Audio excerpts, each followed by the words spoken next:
Bom, eu gostaria de ler um trecho na palavra. Para quem não me conhece, eu moro em Limeira. Minha profissão lá é médico, eu sou oftalmologista e trato os olhos, né? E eu estou falando isso porque tem conexão com o que eu vou falar hoje à noite. Eu creio, não é porque é a minha área, mas na medicina é uma das áreas que mais evoluiu nos últimos 30 anos. Praticamente, hoje pode-se contar nos dedos, nas mãos, o que um oftalmologista não consegue fazer em termos de curar uma doença. As doenças que afetam os olhos e que interferem com a visão das pessoas, eu creio é uma das maiores preocupações na área de saúde mundial. E, pessoalmente, acho que todo mundo aqui, se eu perguntar qual é o seu maior temor de todos os sentidos que você tem, são 5 sentidos que nós temos. Qual deles você não gostaria de perder? Eu creio que a maioria vai dizer visão. Isso porque eu vejo no dia a dia no consultório pacientes falando assim, doutor, eu posso não ouvir direito, não sentir gosto das coisas, não tocar, não ter um bom tato, mas enxergar, isso eu tenho medo de ficar cego, e todos falam isso. Isso não é uma coisa que é mística ou porque é uma popular, é porque a nossa visão, o sentido da visão, ela é quase 80% do nosso relacionamento com as coisas no mundo é pela visão. Então, é realmente preocupante. E isso eu estou falando porque várias doenças que até pouco tempo atrás eram complicadas para o médico, hoje já são até certo ponto tranquilas. E vira e mexe eu atendo no consultório pacientes que ouviram um programa na TV, no Fantásticos e outras coisas aí, de cirurgias que possibilitam a pessoa voltar a enxergar pessoas que antes não enxergavam. E muitos que chegam vêm perguntar a respeito agora desses novos implantes que fazem lá dentro do olho, que é um chip de memória, de uma máquina fotográfica, filmadora e tal. E uma coisa eu sempre respondo, e todo oftalmologista sempre responde: sim, se essa cegueira foi adquirida depois da fase adulta. Alguém que tenha nascido cego e não tenha sido tratado, esse não tem jeito. Porque o cego de nascença, ele não vai desenvolver, não é a questão só de enxergar, não é só o olho que não vai desenvolver. O seu cérebro não vai aprender a enxergar. Isso porque nós nascemos, o ser humano nasce praticamente cego. Né? Isso estou falando do sentido natural. Tá? Todo ser humano nasce com uma visão pobre. Tá? Uma criança sabe muito mais, um recém-nascido sabe muito mais que é a mãe que está entrando no quarto pelo cheirinho do que pelo que ela enxerga. Ela não enxerga. Uma criança tem visão de vultos somente, um recém-nascido. E conforme ela vai sendo estimulada essa visão, o cérebro vai aprendendo a interpretar essas imagens e ele acaba aprendendo, desenvolvendo a visão. Se por alguma razão esse olho não recebe estímulo de luz, quer seja tenha um tumor ou uma coisa qualquer cobrindo, o cérebro não desenvolve, fica atrofiado, e mesmo na fase adulta, se eu der condições para esse olho funcionar, quem não funciona agora é o cérebro. E isso não adianta. E esse implante que fazem na retina, para uma pessoa que teve uma perda da visão, ele põe esse chip atrás do olho e pega um fio e leva até o cérebro e põe os eletrodos na córtex cerebral, que é a parte de trás da cabeça aqui que enxerga, né? E ela estimula então o cérebro e a pessoa passa a não enxergar a maravilha, mas ela começa a ver claro, escuro, algumas cores e tudo mais. Porém, se ele nasceu cego e nunca fez nada, eu ponho o eletrodo, o cérebro não funciona. Não adianta nada fazer tudo isso. Então, não existe cura para um cego de nascença. E o que nós vamos ler aqui é exatamente isso. Vamos ler em João, capítulo 9. Eu vou ler todo o capítulo. Ele é um pouco longo, mas é interessante todo o contexto. Versículo 1, capítulo 9 de João, Evangelho de João, versículo 1. E passando Jesus, viu um homem cego de nascença. E os seus discípulos lhe perguntaram, dizendo: Rabi, quem pecou, este ou seus pais, para que nascesse cego? Jesus respondeu: nem ele pecou, nem seus pais, mas foi assim para que se manifestem nele as obras de Deus. Convém que eu faça as obras daquele que me enviou enquanto é dia. A noite vem, quando ninguém pode trabalhar. Enquanto estou no mundo, sou a luz do mundo. Tendo dito isto, cuspiu na terra e com a saliva fez lodo, untou com o lodo os olhos do cego. E disse-lhe: vai, lava-te no tanque de Siloé, que significa o enviado. Foi, pois, e lavou-se e voltou vendo. Então os vizinhos e aqueles que dantes tinham visto que era cego diziam: não é este aquele que estava sentado e mendigava? Uns diziam: é este, e outros: parece-se com ele? Ele dizia: sou eu. Disse-lhe, pois: como se abriram os olhos? Ele respondeu e disse: o homem chamado Jesus fez lodo, untou-me os olhos e disse-me: vai ao tanque de Siloé e lava-te. Então fui e lavei-me e vi. Disseram-lhe, pois: onde está ele? Respondeu: não sei. Levaram, pois, aos fariseus o que dantes era cego. E era sábado, quando Jesus fez o lodo e ele abriu os olhos. Tornaram, pois, também os fariseus a perguntar-lhe como vira. E ele lhes disse: pôs-me lodo sobre os olhos, lavei-me e vejo. Então alguns dos fariseus diziam: este homem não é de Deus, pois não guarda o sábado. Diziam outros: como pode um homem pecador fazer tais sinais? E havia dissensão entre eles. Tornaram, pois, a dizer ao cego: tu, que dizes daquele que te abriu os olhos? E ele respondeu: que é profeta. Os judeus, porém, não creram que ele tivesse sido cego e que agora visse, enquanto não chamaram os pais do que agora via. E perguntaram-lhes, dizendo: é este o vosso filho que vós dizeis ter nascido cego? Como, pois, vê agora? Seus pais lhes responderam e disseram: sabemos que este é nosso filho e que nasceu cego. Mas como agora vê, não sabemos. Ou quem lhe tem aberto os olhos, não sabemos.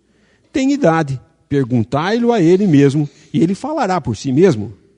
Seus pais disseram isso porque temiam os judeus, porque já os judeus tinham resolvido que, se alguém confessasse ser ele o Cristo, fosse expulso da sinagoga.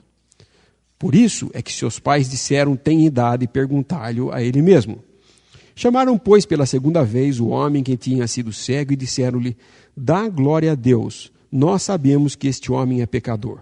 Respondeu ele, pois, e disse: se é pecador, não sei. Uma coisa eu sei, e é que, havendo eu sido cego, agora vejo. E tornaram a dizer-lhe: que te fez ele? Como te abriu os olhos? Respondeu-lhes: já vô-lo disse, e não ouvistes. Para que o quereis tornar a ouvir? Quereis vós, porventura, fazer-vos também seus discípulos? E então o injuriaram e disseram: discípulo dele sejas tu, nós, porém, somos discípulos de Moisés. Nós bem sabemos que Deus falou a Moisés, mas este não sabemos de onde é. O homem respondeu e disse-lhes: nisto, pois, está a maravilha, que vós não saibais de onde ele é, e me abrisse os olhos. Ora, nós sabemos que Deus não ouve a pecadores. Mas se alguém é temente a Deus e faz a sua vontade, a esse ouve. Desde o princípio do mundo, nunca se ouviu que alguém abrisse os olhos de um cego de nascença. Se esse não fosse de Deus, nada poderia fazer. Responderam eles e disseram-lhe: tu és nascido todo em pecados e nos ensinas a nós? E expulsaram-no. Jesus ouviu que o tinham expulsado, e encontrando-o, disse-lhe: crês tu no Filho de Deus? E respondeu e disse: quem é ele, Senhor, para que nele creia? E Jesus lhe disse: tu já o tens visto, e é aquele que fala contigo. Ele disse: creio, Senhor, e o adorou. E disse-lhe Jesus: eu vim a este mundo para juízo, a fim de que os que não veem vejam, e os que veem sejam cegos. Aqueles dos fariseus que estavam com ele, ouvindo isto, disseram-lhe: também nós somos cegos? Disse-lhes Jesus: se fosseis cegos, não teríeis pecado, mas como agora dizeis, vemos, por isso o vosso pecado permanece. Então nós vemos aqui um encontro que é muito providencial. Toda vez que nós temos um encontro de duas pessoas, um com a solução e um com o problema, é sempre um encontro bom, né? Nós temos um homem com um problema aqui, um cego de nascença. E nós temos um homem com soluções, o Filho eterno de Deus. E esse homem, o Senhor Jesus, passando, viu o cego. O cego não o viu, mas ele viu o cego. E isso, para nós, é uma figura do homem em seu estado natural, pecador. Nós não vemos Deus. Deus nos vê, mas nós não vemos. Os nossos pecados fazem com que nós estejamos cegos para as coisas de Deus. Não vemos a Deus, não buscamos a Deus, não queremos Deus. Porque existe um problema muito sério de nascença no homem. A cegueira espiritual de nascença. Ele nasceu cego para as coisas de Deus. Por que isso aconteceu? A palavra nos diz: todos pecaram. Todos, sem exceção. A palavra não é seletiva. Alguns pecaram e esses precisam de Deus, os outros continuem do jeito que está bom. Não. A palavra é bem clara e explícita para todos os homens. Todos pecaram, sem exceção. Todos pecaram. E isso inclui cada um de nós. Inclui o que fala com vocês, inclui todos os que estão me ouvindo. Inclui todas as pessoas dessa cidade, desse estado, desse país, do mundo. O homem é totalmente perdido, sem Deus e cego para as coisas de Deus. E não busca Deus. Porém, o que nós vemos aqui é um que sai à procura do cego e encontra esse cego. Passando Jesus, viu um homem cego de nascença, no versículo 1. Ele viu e os seus discípulos imediatamente perguntam: quem foi que pecou? Ele ou os pais para que ele fosse cego? Como se o pecado, o fato, a doença, a cegueira, fosse um castigo. E na realidade é isso mesmo que é. O homem é pecador porque isso é a paga pela sua desobediência. Ah, mas eu não sou tão desobediente, alguém pode dizer. Como esses judeus aqui que no final enfrentaram o Senhor dizendo: nós não somos cegos. Está querendo dizer que nós somos cegos também? Ah, se vocês não falassem que isso, não teriam pecado. Mas como vocês estão falando enxergo, então agora vocês têm culpa. O homem que falar para Deus que não é pecador, esse realmente não tem jeito de se salvar. Porque se o Senhor Jesus veio buscar e salvar o que havia perdido, a primeira coisa para que isso ocorra é que a pessoa se sinta perdida. O Senhor, vindo a esse mundo e vendo esse cego, ele tinha a solução, ele podia curar esse homem, mas ele tinha que se ver cego. Ele tinha que ver que ele era cego. Você acha que o Senhor Jesus chegaria a esse homem e falar assim: vou pegar o lodo aqui e pôr nos teus olhos, mas espera um pouco, eu enxergo, o que você vai fazer aqui? Mas ele não podia fazer isso, ele sabia que ele era cego.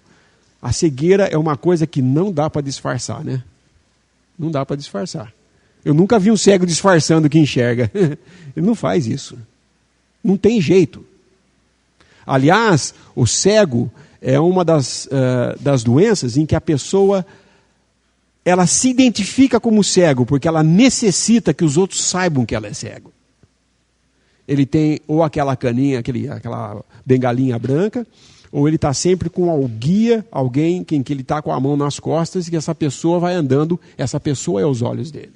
E ele faz, é importante que as pessoas saibam que ele é cego. E esse homem aqui, cego, mendigando, porque naquela época, naquela situação, quem tinha uma doença dessa era totalmente incapacitado de fazer qualquer coisa. Hoje nós vemos cegos fazendo muitas coisas. Essa semana passada eu estava num congresso e foi apresentado uma palestra de um homem que é o responsável pela Paralimpíada, pela equipe paralímpica do Brasil, e ele mostrando um jogo de futebol de cegos. Onde a bola tem um guiso que faz barulho, eles vão atrás do barulho. E eles correm, vocês não acreditam, eles fazem gol de bicicleta. Cegos, entendeu? Mas eles desenvolveram. Mas antigamente, um cego era um cego e não tinha o que fazer. Todo mundo rejeitava porque eles achavam isso aqui, alguém pecou. Ou os pais ou ele para ser assim. E a gente sabe que não é assim a coisa. Mas aqui o Senhor fala, nem ele, nem os pais. É porque vai aqui haver uma coisa, convém que eu faça as obras. Versículo 3, nem ele pecou, nem seus pais, mas foi assim para que se manifestem nele as obras de Deus. As obras de Deus se manifestam onde o mal entrou, o pecado entrou e a morte entrou pela desobediência do homem.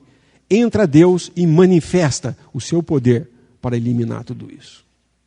Então, eu dizia aqui que todos pecaram. Não é uma má notícia, é uma boa notícia. Seria uma má notícia se eu chegasse aqui avisando que todos pecaram e não tem mais jeito, gente. Eles vão continuar pecadores e vão para o inferno. Não, de modo nenhum. Seria a mesma coisa que eu falar que esse homem cego aqui não tem solução para ele. O Senhor Jesus falou, não, vai ser manifestado nele as obras de Deus. E foi. Nós vemos o Senhor dizendo, enquanto estou no mundo, sou a luz do mundo. A visão é um dos sentidos que depende de luz. Se nós não tivermos luz, ainda que tudo funcione bem, nós não enxergamos. Quem já saiu numa noite sem estrelas, nublado, sem lua, sem nada, e tentou andar pela rua onde não conhece, um pedaço onde não conhece, é muito difícil. Porque sem luz nós não enxergamos. Nós somos cegos sem luz. Se Deus não tivesse enviado o seu Filho, a luz para esse mundo, nós continuaríamos, apesar de achar que enxergávamos, continuaríamos cegos. Porque sem luz nós éramos cegos. Para enxergarmos, precisamos de luz. Por isso que eu digo que todos nós, nesse sentido, somos cegos para as coisas de Deus. Porque se a luz de Deus não brilha em nossos corações, nós não vemos a Deus. Não vemos. Mas ele veio. Ele fala, estou no mundo, sou a luz do mundo enquanto estiver no mundo. E ele era. Ali estava aquele homem andando, que viu aquele cego e falou, eu vou manifestar as obras de Deus neste homem. Eu sou a luz do mundo, estou nesse mundo aqui e vou brilhar aqui. Versículo 6, tendo dito isto, pegou a terra, cuspiu nela, passou nos olhos daquele cego, falou, vai, se lava no tanque de Siloé. Muitas vezes, quando eu leio, eu começo a pensar, nossa, coisas que a gente vê aqui, como foi possível acontecer? Porque eu chegar para um cego, botar lodo no olho dele e falar, vai se lavar no tanque de Siloé. Você imaginou? Eu estou falando para um cego, vai até no outro lugar fazer uma coisa. O que esse cego ia falar? Ele ia contestar, né? Primeira coisa, bom, peraí, eu não enxergo, onde eu vou achar esse poço? Peraí, o que você pôs no meu olho aqui? Ia ter alguma reclamação, alguma discordância do negócio. Não existe nada disso. Quando Deus mesmo se dirige ao homem e fala, olha, eu tenho a solução para você, vai e faz isso, o homem vai, obedece com fé cega, ele recebe de Deus tudo o que Deus tem para dar para ele. Deus não está aqui esperando ninguém contestar o que ele preparou como salvação. Deus não quer que nenhum daqui tenha a solução para a sua cegueira. Ele tem a solução. O que ele quer de cada um aqui é que receba gratuitamente o que ele tem para dar. Deus é assim. Ele ama o pecador. Aborrece o pecado até a última gota, mas ama o pecador. E Deus jamais deixaria o pecado de lado por causa do pecador. Ao contrário, ele teve que tratar com o pecado para poder salvar o pecador. Como fez isso? Como Deus conseguiu resolver esse enigma que é o pecado no homem? Deus mesmo, que é aquele que criou todas as coisas, em sua palavra diz: sem derramamento de sangue não há remissão de pecados. Como pode ser um pecado resolvido na presença de Deus? Por intermédio de sangue. Não o sangue da própria vítima, mas o sangue de um inocente. Não o sangue do próprio réu, mas o sangue de alguém inocente em seu lugar. Havia necessidade de substituição. E foi isso mesmo que Deus fez. Enviou, por isso ele fala, vai e lava-se no tanque de Siloé, que significa enviado. Ele enviou o seu Filho a este mundo para abrir os olhos dos homens para o que Deus é. Amor, benignidade, graça, bondade, salvação, vida eterna. Tudo isso Deus é para o homem. A partir do momento em que o homem aceite o que Deus preparou para ele. E que foi que Deus preparou? Salvação. Salvação na pessoa do seu único Filho. Ele enviou aquilo que ele tinha de melhor. Seu único Filho, Jesus Cristo, para vir a esse mundo,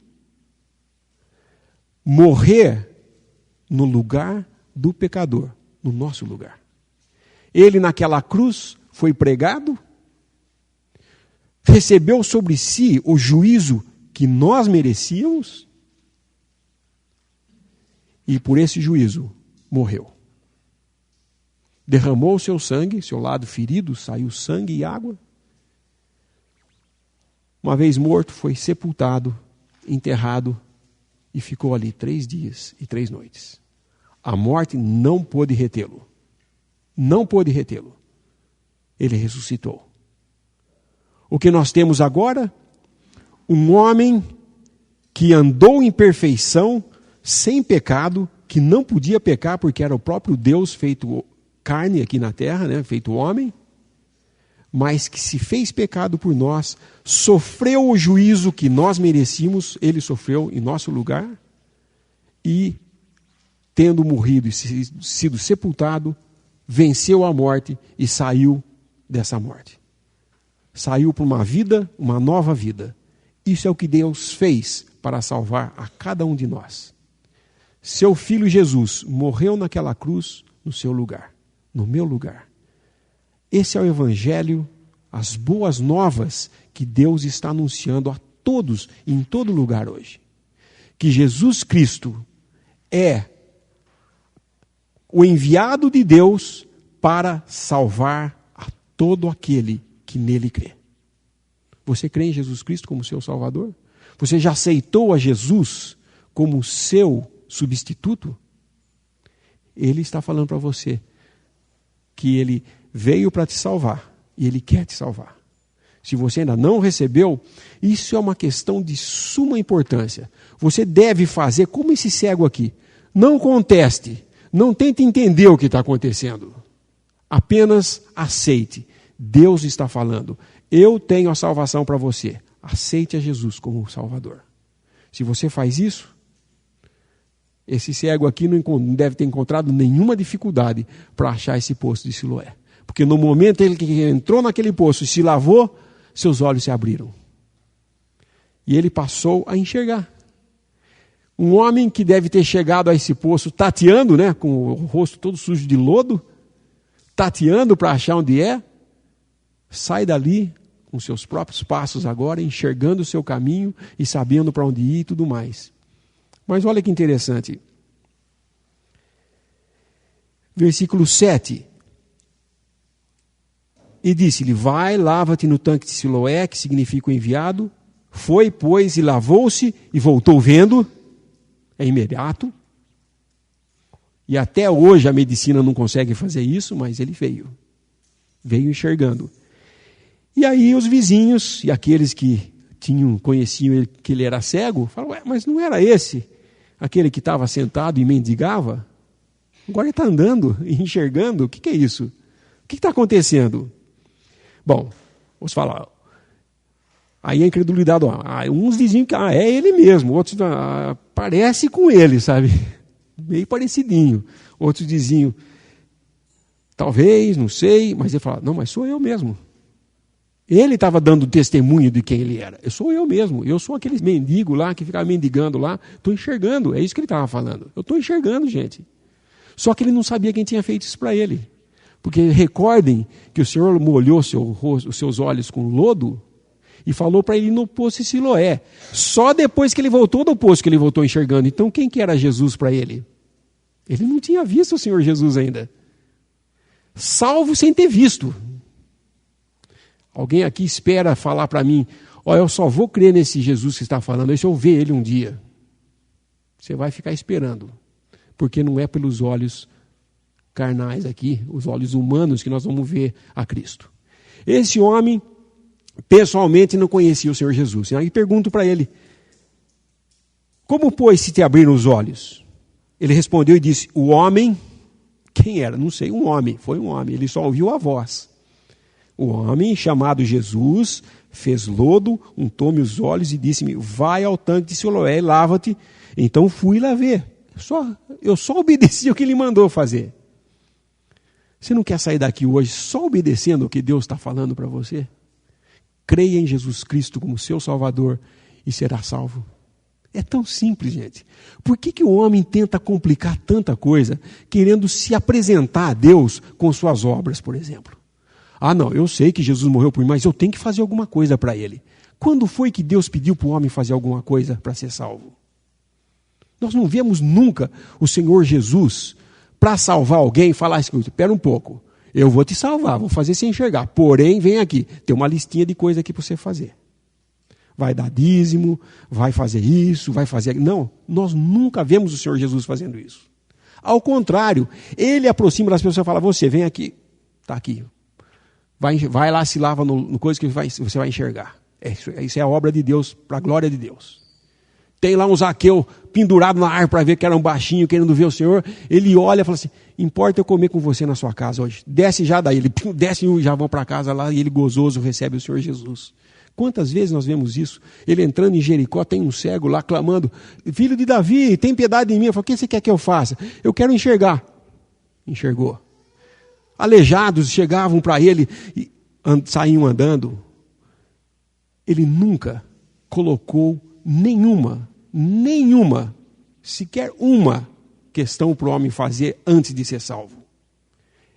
Todos foram salvos por graça. E aí é importante vocês entenderem. Deus salva hoje o pecador por graça. O que significa isso? Se eu falar para vocês aqui hoje, olha, vai ter um jantar, tá? No restaurante lá da esquina, da matriz lá, e é de graça, todo mundo pode ir lá. Você já conseguiu entender alguém chegar e falar assim, eu sei que é de graça, mas eu quero pagar? Todo mundo vai falar, espera um pouco, para com isso, gente, está falando que é de graça. Deus está anunciando gratuitamente para o homem a salvação e ele quer continuar fazendo alguma coisa. Não, eu sei que é de graça, mas eu tenho que fazer alguma coisa para Deus. Não. Sabe por que Deus não quer nada? Porque qualquer coisa que nós possamos fazer para Deus está contaminado com o pecado. É primeiramente necessário que o assunto do pecado seja tratado. E se nós, pecadores, queremos servir a Deus, só tem um jeito. Crendo que Jesus Cristo, com o seu sangue derramado naquela cruz, te lava e te torna apto a servir a Deus. E nós vamos ver que esse homem vai fazer isso, esse cego aqui. Porque aqui nesse momento, quando pergunto quem foi que fez isso, o homem chamado Jesus, mas ele não tinha visto ainda. Aí começo a interrogar ele. Vêm então os religiosos. Prestem sempre atenção em quase todos os milagres que nós vemos no Novo Testamento. Esse homem aqui, mendigando na porta naquele lugar ali sempre. Todo mundo até conhecia quem ele era um cego mendigando. Não teve um fariseu que foi lá ajudar ele, teve? Isso era função de fariseu, hein? Era função do judeu ajudar o pobre. Estava lá ele mendigando e ninguém ajudava. Bastou ele enxergar, aparece os fariseus. Quem é que fez isso, hein? Fez no sábado, é? Será que ele tem autoridade para fazer isso? Esse cara não é de Deus, não. Esse cara te curou, viu? Já duvidando, colocando no coração do ex-cego de que quem curou ele não é de Deus. Isso aí é coisa, estranho, hein? No sábado, A lei estava acima da graça de Deus. Deus curando e o homem religioso falando, mas num sábado não pode fazer isso. Uma vez interrogaram isso do Senhor Jesus, falaram, você está fazendo esse homem pegar a cama e andar no sábado? Não se pode curar no sábado. Falou assim, qual de vocês que tendo um animal no sábado e cai numa vala, não vai lá e não salva esse animal? Por que eu não posso salvar o homem no sábado? Eu sou dono do sábado. Mas os religiosos sempre estão de plantão para procurar quem fazer por vítima de suas presas religiosas. E aqui os fariseus então começam a interrogar esse homem. Então levaram até para os fariseus e eles então começaram a perguntar no versículo 15. Quem era o que ele fez? Ele falou, ele pôs o lodo nos meus olhos, lavei e agora eu vejo. Então os fariseus diziam, esse homem não é de Deus, pois não guarda o sábado. Diziam outros, como pode um homem pecador fazer tais sinais? E havia dissensão entre eles. Então começaram a discutir. Bom, tá bom, ele não pode trabalhar, mas alguém já curou um cego? Ele curou um de nascença, gente. Como é que é isso? E aí começou a haver um problema. Aí chamaram os pais dele. Vamos chamar os pais dele. Vamos ver o que os pais têm para dizer. Os pais, com medo dos judeus, que já estavam falando, olha, se alguém confessar que esse homem é o Cristo, que Jesus é Cristo, vai ser expulso daqui, hein? E ser expulso da sinagoga era uma coisa muito séria, porque era o sistema religioso judeu, era essencialmente, a gente chama teocrático, né? Onde a religião é o governo. Se você é expulso da sinagoga, você não tem chance de fazer mais nada na vida, você não arruma um emprego. Mas voltando ao nosso assunto, esse homem começou a ser interrogado, ele respondeu, não satisfez, criou dissensão, aí chamou os pais. Os pais têm medo de responder também, porque se eu responder aqui que é o Cristo, não quer se comprometer com a verdade. Quantas vezes nós vemos pessoas que ouvem o Evangelho, mas de medo da situação, porque religiosamente, se ele falar que ele vai abandonar a sua religião, vai ter muita opressão por parte porque o patrão é da mesma religião, eu vou perder meu emprego, e por questões apenas sociais, se omite quanto à verdade. E é o que nós vemos os pais desses cegos se omitindo quanto à verdade. Falando, olha, nosso filho, era cego, está enxergando, mas pergunta para ele tem idade, deixa eu sair daqui, eu não vou entrar nessa discussão não. É isso que eles estão dizendo aqui. Aí chamam ele de novo, né? Chamam o cego e começam a interrogar o cego de novo, o ex-cego. Chamaram pela segunda vez, versículo 24. Chamaram, pois, pela segunda vez o homem que tinha sido cego e disseram-lhe, dá glória a Deus. Olha que perversidade desses fariseus. Esse homem ia dar glória a Deus sim, mas não do jeito que eles queriam. Dar glória a Deus negando que foi Jesus que fez isso por você. Não, ele ia dar glória a Deus. Dá glória a Deus, ele diz aqui. Versículo 24. Dá glória a Deus, nós sabemos que esse homem é pecador. A resposta esse cego. Se é pecador, não sei. Uma coisa eu sei. E é um fato que vocês não vão poder tirar de mim. Eu era cego, agora eu vejo. Ponto final. Alguém vai poder contestar isso?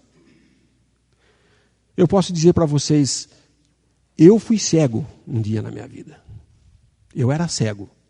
Andava, a minha vida levava do jeito que eu achava que tinha que ser. Cheguei a um ponto na minha vida em que eu me declarava ateu, tá?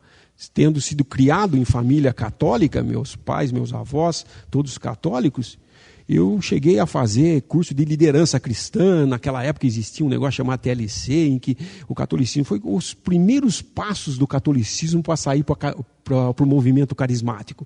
E eu participei disso aí e tal, e olha, eu fiquei tão assim desacorçoado com o que eu vi com o sistema religioso, que eu falei, eu não sou mais nada. Eu vou agora para o lado da ciência e eu sou ateu. Deus não existe. Nós somos que nem animais, morremos e nos decompomos e não existe nada disso. E era isso que eu pregava. Até que um dia, uma noite, me chamaram, você já ouviu falar de Jesus Cristo? Você me vem com religião, eu já estou cansado disso. Não, vem aqui. Sentou comigo, Falou, olha, Jesus Cristo morreu pelos seus pecados, ajoelhou comigo, orou, tal. Eu fiquei meio estranho. Aí cheguei em casa um dia e aquele negócio começou na minha cabeça, até que eu peguei um folhetinho em que falava sobre o Evangelho e falava que crer é só aceitar Jesus como Salvador. E naquele dia, naquela noite, eu me coloquei de joelhos e falei, eu creio que Deus pode me salvar. Se eu sou um pecador, Ele pode me salvar. Eu aceito Jesus como meu Salvador. A partir daquele momento, minha vida mudou completamente. Eu era cego e agora eu vejo. E isso nenhum de vocês pode contestar. Nenhum de vocês pode, mesmo que vocês não queiram crer em nada, vocês não podem contestar o que eu estou dizendo aqui. Eu digo, eu era cego e agora vejo. E cada um aqui que crê em Jesus Cristo como seu Salvador pode dizer a mesma coisa. Você era cego para as coisas de Deus, mas você pode ver agora. Porque Cristo é a luz do mundo que veio a esse mundo dar vista a todos para que enxerguem a Deus. E esse homem vai fazer isso. Porque até esse momento, ele não está ainda sabendo quem é o Senhor. E a hora que ele bate o pé firme e fala, olha, uma coisa eu sei, eu era cego, agora eu vejo. Eles começam a falar, mas como é que ele fez isso? Como é que ele abriu seus olhos? Eu falo, escuta, vocês estão perguntando, eu já falei. Ele pôs lodo, eu já tinha falado tudo isso. Vocês querem ser discípulo dele também? Aí expulsam ele da sinagoga. A partir do momento que ele saiu do sistema religioso todo, o Senhor Jesus ouve que ele fez isso, vai atrás dele. E esse encontro é que é o encontro mais maravilhoso. O primeiro foi um encontro muito importante, porque ele pôs o lodo e falou para ele se lavar. Mas esse encontro aqui é o encontro em que esse homem que era cego e agora consegue ver, vê o Senhor Jesus pela primeira vez com seus olhos de fé. Vamos ao versículo 35. Jesus ouviu que o tinham expulsado e encontrando-o disse-lhe, crês tu no Filho de Deus? Então Deus pode dar vista a você, para você ver. E a partir do momento em que você tem visão que possa enxergar as coisas da fé, concernentes à fé, Deus pergunta, crês tu no Filho de Deus? É a pergunta que eu faço aqui esta noite. Você crê no Filho de Deus, Jesus Cristo, que morreu por você naquela cruz? A resposta desse homem, quem é ele, Senhor, para que eu nele creia? Quem é esse Jesus, para que você possa crer? Esse Jesus é aquele que veio há quase 2000 anos atrás. Veio neste mundo, andou aqui fazendo o bem, curando, amando como nunca ninguém podia amar, porque o amor dele era um amor totalmente desimpedido. Por que era? Porque ele estava amando os seus inimigos. Nós, no nosso estado natural, somos inimigos de Deus. Muitos sabem, eles conhecem esse versículo. Não tem amor maior do que dar a alguém a vida pelo seu amigo. Não tem esse dito? É um versículo da Bíblia. Isso tem até num desenho da Disney. Eles falam, não tem amor maior do que esse, de alguém dar a sua vida pelo seu amigo. Mas eu digo, Deus tem um amor ainda maior. Porque Ele deu o seu único filho para morrer por inimigos. Alguém aqui daria seu próprio filho para salvar um inimigo? Não. Isso Deus fez por você. Ele enviou o seu filho para morrer por você, estando você ainda nos seus delitos e pecados, sendo inimigos de Deus por causa do pecado. E agora ele pergunta, crês tu no Filho? Quem é para que eu creia? Essa deve ser sua pergunta. Quem é? Então Jesus fala, sou eu. Tu já tens o visto e é aquele que fala contigo. A resposta desse homem, creio, Senhor. E próximo passo que ele faz? E o adorou. Versículo 38. esse ex-cego disse: creio, Senhor, e o adorou.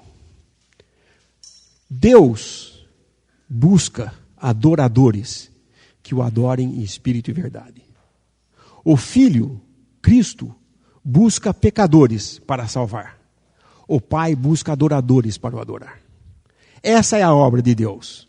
Ele não quer salvar você para você continuar vivendo a vida do jeito que você gosta de viver.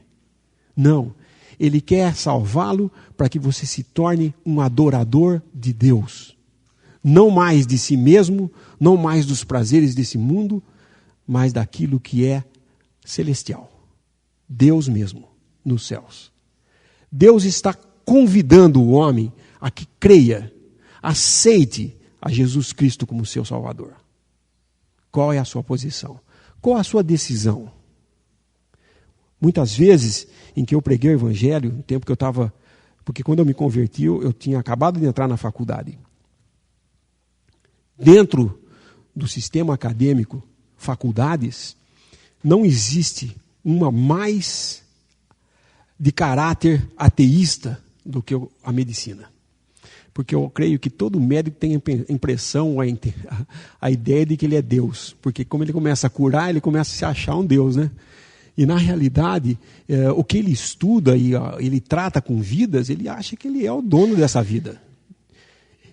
E quando eu me converti, era o meio mais hostil que podia se estar numa faculdade, era o de uma faculdade de medicina. E saiu eu lá com a minha Bíblia, pregando o Evangelho entre os estudantes de medicina, né? E muitos olhavam para mim e falavam: depois eu vou pensar no que você está falando. E eu comecei a pensar quantas pessoas que eu preguei o Evangelho que deixou para pensar no outro dia e não teve a chance do outro dia. Quantas? Se conta a história de que no século XIX, se eu não me engano, o começo do século XX, em São Francisco. São Francisco é uma cidade na Califórnia, é uma cidade, muitos sabem, né, aquela onde tem o Golden Gate lá e tal, né? Essa cidade de São Francisco, ela é uma cidade que no final do século XIX, início do século XX, era uma das grandes cidades ali da costa oeste dos Estados Unidos. E a construção naquela região ali tem uma característica que todas as casas são, na grande maioria, e naquela época, principalmente naquela época, eram feitas de madeira. E essa cidade, ela tinha um sistema, eles já tinham naquela época um sistema de iluminação a gás e o gás encanado de rua e tal. Só que eles têm um sério problema na Califórnia. Esse sério problema que eles têm é o terremoto. E uma noite em São Francisco, e um grande pregador, que ele mencionou aqui, se eu não me engano, é o Moody, que ele esteve lá em São Francisco pregando o Evangelho naquela noite.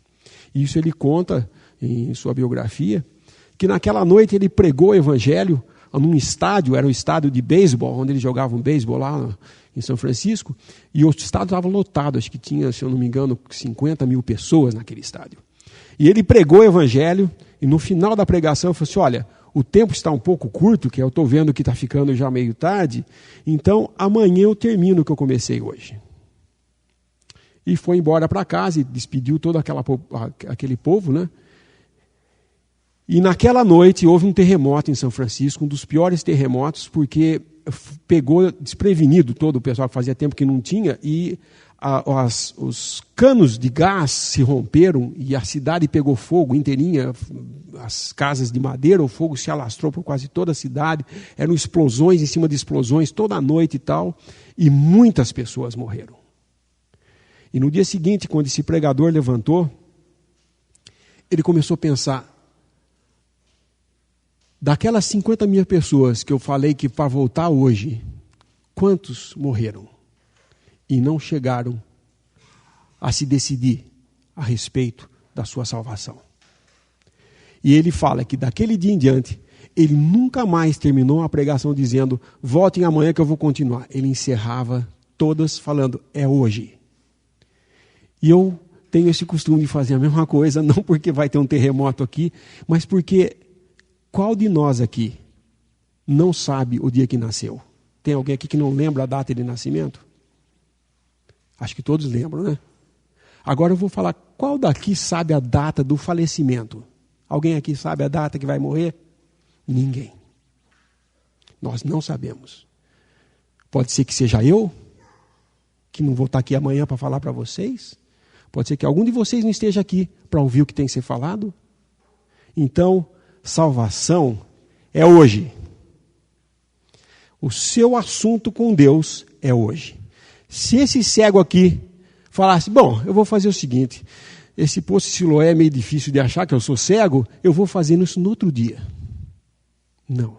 Ele não deixou para depois, não. É pá, bufe. O senhor falou, vai, ele foi, ele se lavou e voltou enxergando. E não só voltou enxergando, como teve um encontro pessoalmente com o Senhor Jesus e pôde vê-lo.